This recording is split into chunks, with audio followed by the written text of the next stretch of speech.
A special economic zone is an area that the government sets aside to attract both local and foreign investors to come and invest. Now, special economic zone, or SEZ, is not a Kenyan concept. It's a global concept. It has been used widely in developed countries like China, UAE, South Africa, Nigeria, and Egypt. And basically, the government extends certain incentives to investors that come into the SEZ space to be able to catalyze the investments and to be able to grow faster and be able to create an ecosystem that attracts FDI and the local investors.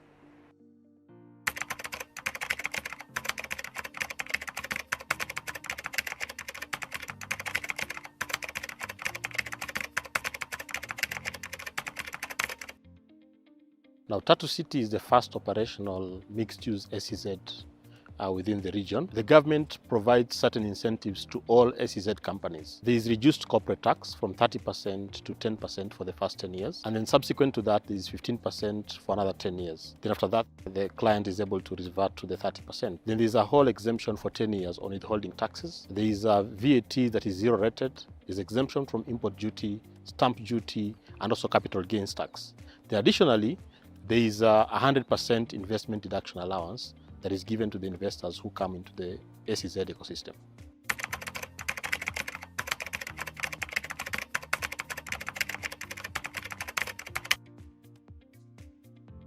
The one-stop shop at Tatu City provides an aftercare program where we support all the clients that have been able to onboard in our industrial park and also in our business service park. So basically, that service includes issues of compliance, issues of doing returns, issues of the general compliance with the other regulatory requirements and statutory requirements, including tax, including labor relations, including immigration, and all other aspects that affect the day-to-day running of the investors that come into the industrial park. So the one-stop shop provides tax issues, customs issues, immigration issues. You're able to resolve your land issues, construction issues. All these aspects are actually handled within our one-stop shop.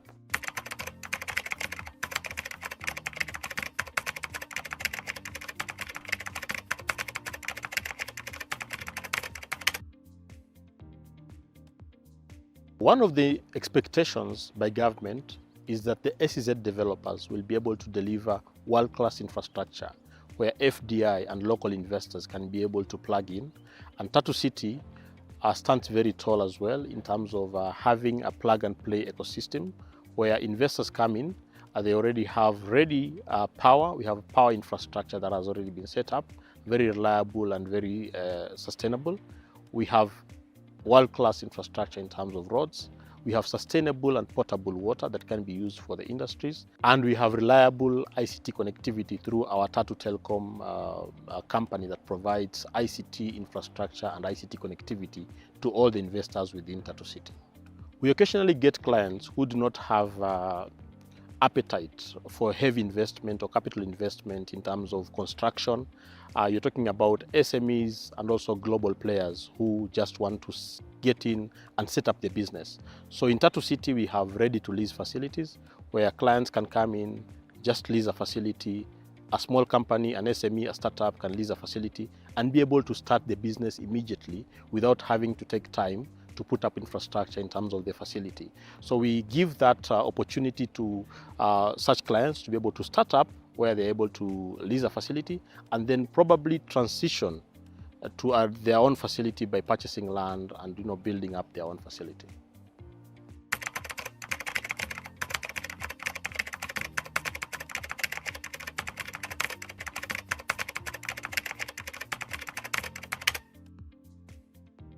Now here in Tatu City, on average, we interact with around 10 investors in a week. And they have common issues that come up when you interact with them. The first issue is being tax efficient. So how can I be tax efficient?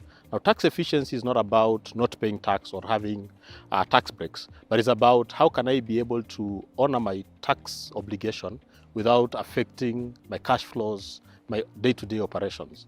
Then the second issue that comes out very openly is normally the predictability and business resilience. So how can I be sustainable in the long run?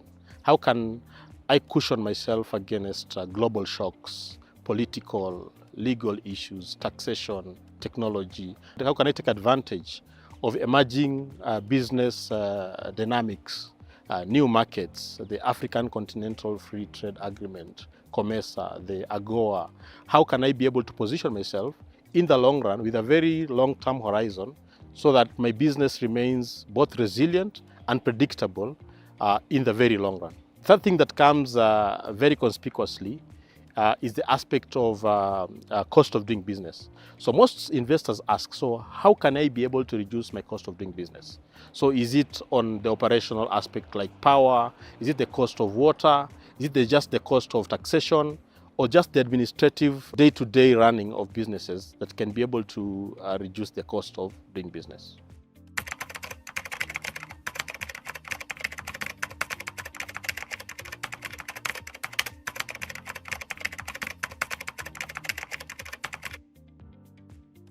SEZ has been in Kenya for the last 10 years. And over the last 10 years, there have been quite a number of learning points, and the learning curve has been very steep. The government has been able to streamline the onboarding process, making it easier to facilitate investors who want to come into the SEZ space.